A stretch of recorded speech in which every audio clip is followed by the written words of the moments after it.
My role is to deliver business growth through growing people. And Eddie's introduced me. I'm Sandra Caffrey, and I work for Diageo Ireland. I've worked there for more years than I care to remember.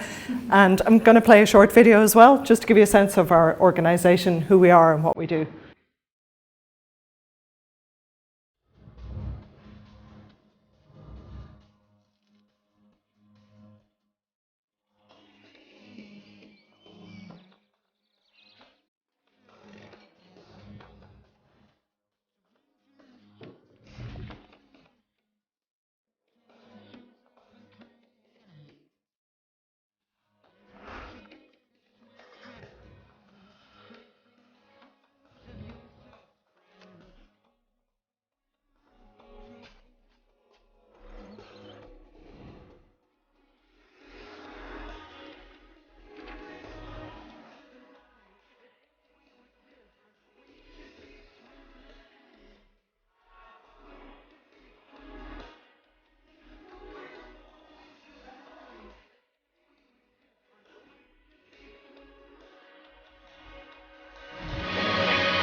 So Diageo is the world's leading premium drinks business. We trade in 180 countries worldwide. We employ 32,000 employees, and we own some of the world's biggest brands like Johnnie Walker, Smirnoff, Baileys, and of course Guinness.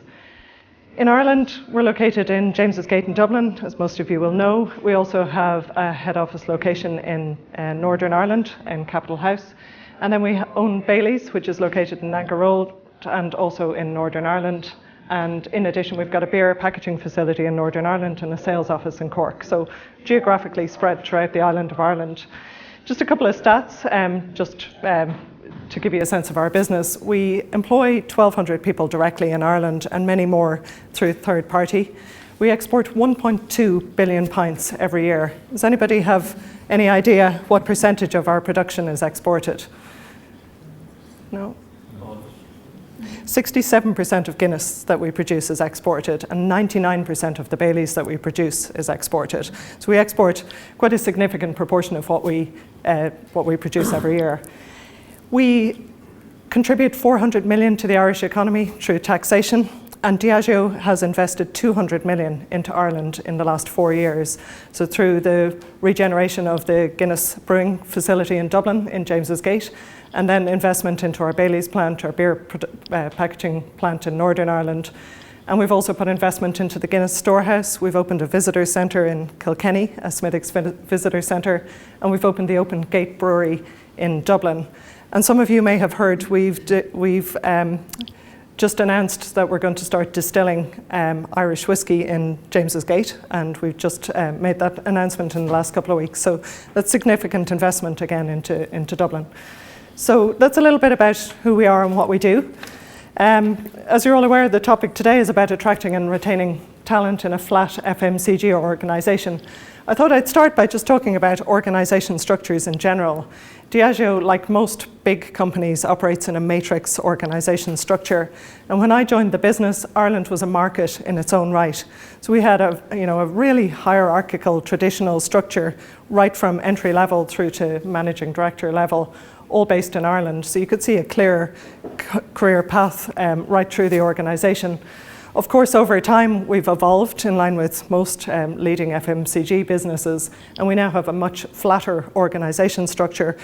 But we're not a market in our own right anymore. We're also part of the European market, which means that many of the teams, HR being one, but consumer marketing, customer marketing, finance, legal, corporate relations, they're all part of a European reporting structure. which means that from a talent perspective, it can be quite difficult if you're not mobile to see a clear career path to your next move in the organisation. We commissioned some research globally to inform our global organisation design, and there's no surprises there. That research tells us that leading and successful CPG players define their organisation structure based on a clear P&L logic. So that's either geography or category model. And in addition, most successful organisations, FMCG businesses, remove layers from the organisation for a number of reasons. One, clearly it removes inefficiencies from your organisation, but also it makes it much easier to make decisions quickly. So it removes complexity from the decision-making process. But also, and I guess this is probably not a primary driver, but it is a secondary driver, it's a much more engaging organisation to work for when you've got those flatter organisation structures, because it's much easier for people to make a big impact on the organisation. So as opposed to being in a role where your impact is not clearly defined or is constrained by having a line manager and a superior above that, having a flatter structure does allow people to have a much greater impact on the business. So clearly organisations will continue to remove inefficiencies, remove cost, and will continue that journey towards flatter organisation structures. So what does that mean from a talent perspective? Well, it means a couple of things. Number one, we have to create an environment where everybody can have a big impact on the business and quickly. So one of our core behaviours in Diageo is to act like an owner, and we really instill that behaviour in everybody that we hire in the business, regardless of their level. It's the role of our people managers to really unlock the potential in every single employee and make sure they understand the impact that they can have on the business. That's number one. Number two, we encourage people to think globally. So that might seem like an obvious one, but to think broader than Ireland when they're planning a career. But that's not for everybody. And where people aren't mobile, that's absolutely fine.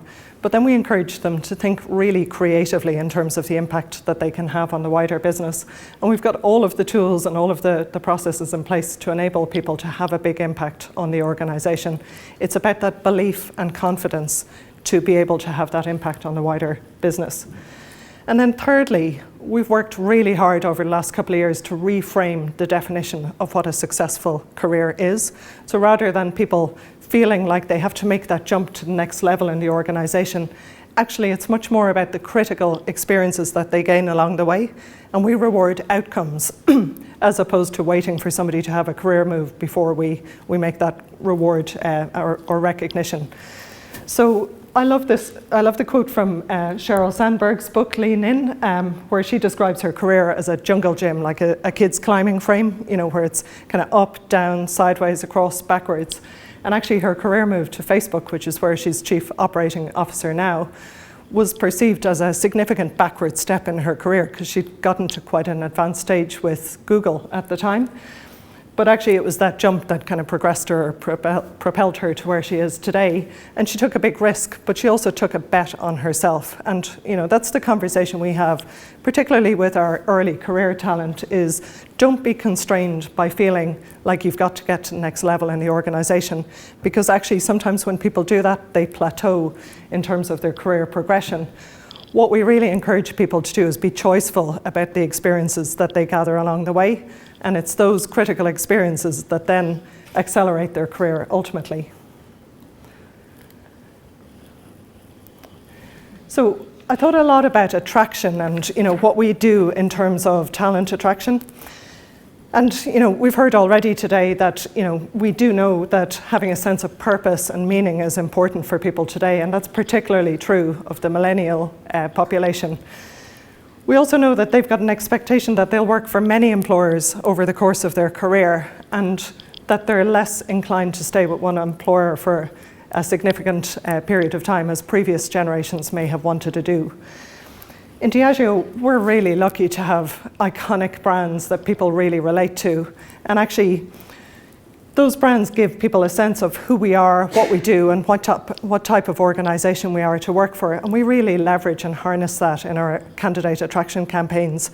A lot of the time when we're recruiting for top talent, we link our brands to the recruitment campaign, and we tell stories like standing on the shoulders of the giants that worked in the business before us or were part of our business before us, like Arthur Guinness or Alexander Smirnoff. And that's been, kind of really successful for us in connecting people with a sense of something more than just a job, a sense of higher purpose, a sense of being able to do something amazing. And we do that right from assistant brand manager, marketing manager level. It just really excites people about the possibility to be a giant of the future like Arthur Guinness. So having that meaningful connection between your brands, your products, your services, and your employee proposition, it's a bit like opening up the gates and showing people what it might be like to work in your organization. And that gives people a sense that it's more than just a job. And it's also really important to consider how you make people feel when they engage with your organization, whether that's a consumer, a customer, or a job applicant, whether they're successful or otherwise. Feedback channels like Glassdoor means that people can share that experience instantly and with a really wide network of people, and that informs potential talent of the type of experience that they might get if they were to engage with your customer. And all of us are competing with companies in the tech sector, so we all know they invest heavily in their employee value proposition, and they put significant resource into making sure that people get a really positive sense of their organization. When it comes to recruitment then, we probably do a lot of the things that big organizations would do. So we have a team of in-house recruiters. We deploy candidate sourcing strategies that are lined up depending on the role that we're hiring for. So yes, of course, we use social media a lot. We do use advertising sometimes. We also do use a referral process, and actually I'm going to talk a little bit about that later on. And then we have processes built into our ways of working, like multi-year talent planning, where we anticipate our business needs 3 to 5 years out, and then we build a talent forecasting plan to be able to deliver those business needs. And that then informs our recruitment strategy, and we start pipelining for vacancies well ahead of having a vacancy. I'm going to be really honest here. The forecasting piece of that works really well. The business planning piece of that works really well. What we haven't successfully done, though, is built a talent pipeline of candidates well ahead of having a vacancy. So we're really struggling with that. And that's probably because we tend to focus on the critical vacancies that are open today, and our recruiters are focused on filling those. We're less capable in terms of engaging with candidates for roles that might emerge in the future. But that's something that we're really working to break through. So whatever approach you take to sourcing talent, my biggest learning is you have to have processes that are agile enough to be able to deliver extraordinary outcomes for your business. And I'm going to share a couple of personal learnings that I've garnered along the way. The first one, and we've heard this already actually, is that everybody in your business should play a role in attracting great talent. Great people know great people. And millennials in particular have such wide networks through LinkedIn, Facebook, and whatever other social media that they engage with, that they will always know the right candidate for your organization. In addition, they know what it takes to be successful in your business, and they also know what the recruitment process is like because they've been through it themselves, and they've got good judgment in terms of who is likely to succeed in that process. So that's the first one. I really love the idea of accessing overseas talent. We've had a couple of roles in our business that we found really difficult to fill, and we have started to look outside of Ireland, which is quite a small pool, as you know. We've had some really good success in finding people who left Ireland 7, 8 years ago and who have had fantastic careers in London, in Australia, in Canada, and who are starting to think about coming home. And it's brilliant to be able to engage with those people and provide them a route home with a job opportunity. And we've been able to use technology like Skype to engage with people and hire them before they return to Ireland. They are also brilliant at having a network of people in London or wherever they've worked previously. And so we offer an incentive, a financial incentive to anybody who refers a candidate that we ultimately hire. We've had great success with people identifying other potential candidates and referring them to us through that process. So the first thing is everybody should play a role in finding great talent for you. The second thing is be creative. Sometimes when you're recruiting, you find a brilliant candidate just not right for the role that you're hiring for, and it's always well worthwhile trying to find a route to bring that candidate into your organisation. I've successfully done that a number of occasions. In fact, about 3 months ago, we found a brilliant account manager, and those are roles we find hard to fill, and we didn't have a vacancy at the time, but I discussed a different opportunity with him. It was a career backward step, but he loved the idea of joining Diageo. He knew he was our pipeline candidate for the next role that came up. And he took a risk on us, and he's 3 months in, we've found that role for him now. So we had a backfill for our next account manager vacancy ahead of having a role vacant. So well worthwhile being really creative there. The third thing is sometimes your HR processes can work against you. And as a HR practitioner, I know that at times we try to create efficiencies in organisations, and we try to put processes in place that help us deliver business outcomes. But actually, sometimes they work really against you. And if I take candidate screening, for example, in a perfect world, we would find the dream candidate who's got sales experience, FMCG background, similar industry, great degree, and in a relevant discipline. If I give an example of a couple of months or a couple of years ago, actually 2 years ago, we had a big sales recruitment drive, and we found what is probably the perfect CV. The candidate had sales experience, worked in FMCG in a very similar role, and in her previous business had worked in a number of different geographies. That individual sailed through our assessment centre process, joined the organisation, and actually what we learned afterwards is that there just wasn't a great cultural fit there, and we'd missed that step because we were so excited about finding somebody who had the absolute perfect background. So my big learning from that process is hire for attitude, not aptitude. We can teach the skills of the role. We can't teach somebody to be a great Diageo hire. And on the flip side of that, we've got an example of probably one of our best field salespeople who didn't have a relevant degree, may not have a degree at all actually, no sales experience, no FMCG background, but has just been a fantastic addition to our organisation. And that candidate was referred in. We gave that individual a contract, and they've just blown us away. So my learning, back to the diversity piece, is you just have to be open to go outside your processes to find great people, and great people know great people. So if somebody refers a great candidate on, I think you shouldn't block them because you've got a checklist of ideal criteria. And then I would say adopt a multifaceted approach. I love Mairead's list there, and we kind of do that as well. We've been much more fluid in terms of finding great candidates because what we find is an assessment centre will give you a sense of whether they can do the role, but it doesn't always tell you about cultural fit. What we find is very simply bringing somebody in and meeting with us in advance of an assessment centre gives you a really good sense of whether they're going to fit in the organisation or not. It's as simple as a cup of coffee, 25 minutes investment of time, and you've got a good idea of whether that person's going to be a really good hire or not.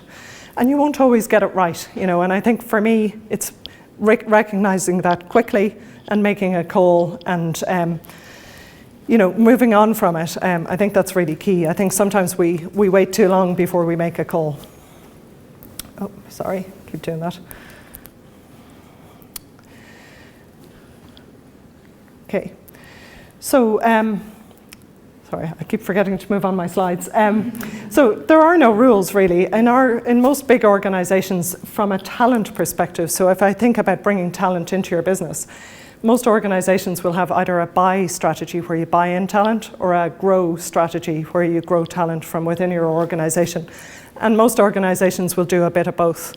From a buy perspective, buying in talent is brilliant if you want to change your culture or if you want to bring in a skill set that you don't have today. However, it can close out those very precious promotional opportunities that are limited when you've got a flat organisation structure. And that can have quite a disengaging effect on people already in your organisation, particularly those who are top talent and who you need to find a way to nurture. From a grow perspective, growing talent takes a long time. So you need to be 5 to 7 years ahead of the game in terms of bringing in early career talent and giving them the progression opportunities that are going to enable them to fill those key roles 5 to 7 years out. So learnings for me, one is remove some of those barriers to career progression.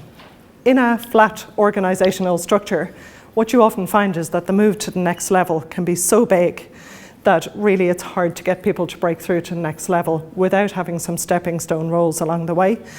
And that often stops us taking the risk or taking a big bet on your internal talent.